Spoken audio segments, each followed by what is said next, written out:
یہ جو لوگ کہتے ہیں کہ پی ٹی آئی کی حکومت ناکام ہوئی ہے، اصل میں یہ حکومت ناکام نہیں ہوئی، یہ لوگ ناکام ہوئے ہیں، ان لوگوں کے حوصلے نہیں ہیں۔ دیکھیں کہ اب ان کو 2 سال ہوئے اور نیا حکومت ہے، پچھلے لوگوں کو ہم نے آزمایا بھی ہے، بعد میں آپ کے ساتھ شیئر کروں گا کہ وہ کون سی پارٹیاں تھی جن کو ہم نے آزمایا ہے۔ اصل میں پاکستان میں آئین کی حکمرانی نہیں ہے، حکومت ناکام نہیں ہوئی ہے، ہم پر امید ہے اور اللہ تعالیٰ کی رحمت سے ہم کبھی نا امیدی نہیں رکھیں گے۔ جی بالکل۔ اور نا امید وہ لوگ ہوتے ہیں اللہ کی رحمت سے جو نافرمان اور ذلیل لوگ ہیں۔ ہم اللہ تعالیٰ سے امید رکھتے ہیں، لیکن میں پی ٹی آئی حکومت کو یہ مشورہ دیتا ہوں کہ آپ اب اس وقت پیار کی زبان نہیں چلے گی۔ یہ جو پیچھے پیپلز پارٹی اور مسلم لیگ نون کے پیدا کردہ بیوروکریٹ ہے، یہ ان کی راستے میں رہنے ڈال رہے ہیں، رکاوٹیں کھڑی کر رہے ہیں۔ یہ بیوروکریٹ اس حکومت کو ناکام کرنے میں لگے ہوئے ہیں۔ اب چاہیے وزیر اعظم جناب عمران خان کو، آرمی چیف جی بالکل صحیح کہا۔ آرمی چیف کو بھی چاہیے، اور تمام جو بڑے لوگ ہیں، چیف جسٹس کو بھی چاہیے، جو قانونی ماہرین ہیں، ان سب کو چاہیے کہ وہ سر جوڑ کے بیٹھ جائے اور ان کے لیے ایک راستہ نکالے۔ دیکھیں آپ کو پتہ ہے پرواز خان کی انڈیا ہم سے ایک دن بعد انڈیا حکومت وجود میں آئی ہے، انڈیا کو آزادی نصیب ہوئی ہے۔ جی بالکل بالکل۔ چائنا کو 1 سال بعد آزادی نصیب ہوئی ہے۔ چائنا اب دنیا کا سپر طاقت ہے۔ انڈیا G20 کے اجلاس میں انڈین بیٹھتے ہیں، G8 کے اجلاس میں بیٹھتے ہیں۔ ہم کیوں پیچھے ہے کہ ملک میں قانون کی حکمرانی نہیں ہے؟ ہم دو نظریہ آئینی پاکستان کے اوپر یقین رکھتے ہیں، لیکن اس آئین کے اوپر آج تک کسی نے عمل نہیں کیا ہے۔ اب اس کو چاہیے کہ اس کے اوپر اب یقین کیسے کرے پرواز بھائی؟ بالکل صحیح کہا آپ نے۔ عملی جامہ اس کو کیسے پہنائے؟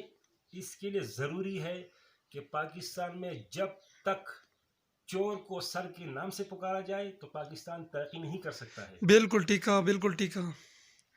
اب خان صاحب نے ایک مزے کی بات کہی، کافی عرصے سے وہ کہہ رہے ہیں کہ ہم ریاست مدینہ بنا رہے ہیں، تو سر اس کے لیے چاہیے کہ آپ چور کے ہاتھ کاٹیں۔ جب چور کا ہاتھ کاٹا جائے سریعام تو پھر کوئی چوری نہیں کرے گا، کسی کو جرت بھی نہیں ہوگی کہ وہ چوری کرے۔ وہ دیکھے گا دوسرے کو بھائی چور کا ہاتھ کٹا ہوا ہے، یا چور کو سخت سے سخت سزا دے۔ جو اسلام میں جو سزائیں مقرر ہے چوروں کے لیے، لٹیروں کے لیے، آپ وہ سزا دے، پھر کسی کی جرت نہیں ہے کہ وہ چوری کرے۔ اس میں ہماری کمزوری ہے، اور یہ ہمارا عدالتی نظام کی کمزوری ہے کہ اس کے اوپر آئین پاکستان کے اوپر مکمل طور سے عمل درآمد نہیں ہوا ہے۔ جی بالکل۔ دوسرا سوال، اکثر یہ سیاسی پارٹیاں فوج کے اوپر انگلیاں اٹھا رہے ہیں، آپ اس بارے میں کیا کہیں گے؟ یہ سیاسی پارٹی پرواز بھائی، یہ سیاسی پارٹیاں جو ہے، اس میں اکثر ANP، MKM، peoples party, Pakistan Muslim League نون، یہ لوگ آرمی کے اوپر انگلیاں اٹھا رہی ہے۔ یہ بیوقوف پارٹیاں ہیں۔ بیوقوف میں اس کو اس لیے کہتا ہوں کہ اگر پاک فوج کے جوان نہیں ہوتے، جی بالکل۔ آرمی نہیں ہوتی، تو پتہ نہیں ہے پاکستان کا لوگ کیا حشر کرتے۔ میں تو مکمل سماجی بطور سماجی کارکن میں فوج کے ساتھ کھڑا ہوں، کیونکہ یہ مسلح افواج کی جوان ہے۔ آرمی کے جوان جوک در جوک شہادت کے لیے چلے جاتے ہیں بارڈروں پہ، ملک کا حفاظت کا انہوں نے ذمہ لیا ہوا ہے، ان کے اوپر باری ذمہ داری عائد ہوتی ہے، اور یہ ملک کے لیے 24 گھنٹے ڈیوٹیاں سر انجام دیتے ہیں یہ نوجوان۔ میں ان سیاسی پارٹیوں سے پوچھتا ہوں کہ آپ لوگوں نے کبھی ایک رات سیاچن گلیشیر میں گزاری ہے ملک کی خدمت کی خاطر؟ کیا آپ نے تو دیکھا ہوا پرواز بھائی کہ زرداری کے دور میں غیروں کے ہیلی کاپٹر پاکستان میں داخل ہوئے، اور پی ٹی آئی کے دور میں غیروں کے لڑاکا تیاری زمین پر گرے تھے، ان کی ٹکڑے گرے تھے پاکستان کی سرزمین۔ جی بالکل صحیح کہا، بالکل صحیح کہا عباد اللہ بھائی۔ یہ ان لوگوں کو بیوقوف بنا رہے ہیں جن کو سمجھ نہیں ہے، یا سمجھتے ہیں جان بوجھ کے پھر بھی ایسے غلط حرکت کرتے ہیں۔ میں مسلح افواج پاکستان کے ساتھ ہوں. پورے پاکستانی عوام کو میں کہتا ہوں کہ آپ اپنی فوج کے ساتھ کھڑے رہیں. ہم صرف اور صرف ہمارے اس ملک کا اللہ تعالیٰ حامی اور ناصر ہے، لیکن اللہ تعالیٰ نے بھی تو کچھ انسان کو سکھایا ہے کہ آپ نے فوج رکھنی ہے، پولیس رکھنی ہے، اور ملک کے حفاظتی اداروں جو ہے ان کے اوپر ذمہ داری عائد ہوتی ہے. تو ہم، اگر میرا خون کا آخری قطرہ جو ہے، آخری قطرہ وہ بھی گر جائے، لیکن پاکستان کی خاطر اور اپنی آرمی کی عزت کی خاطر یہ لوگ بلا عذر اپنے فوج کو بدنام کرنے میں لگے ہوئے ہیں. ان کے پاس کوئی شواہد نہیں ہے، یہ غیروں کے ایجنٹ ہے. انہوں نے ملک کا بیڑا غرق کیا ہوا ہے، ملک کا کیا حال کیا ہے. میں پاک فوج کو سلام کرتا ہوں، اور جب تک میں زندہ ہوں میرا سلام پاک فوج کو ہے. آپ دیکھ رہے ہیں کہ یہ 24 گھنٹے بیزی ہے. جی بالکل. ایران سے لے کر افغانستان اور انڈیا، چائنا تک ہمارے بہت لمبی چوڑے بارڈر ہے، لمبے.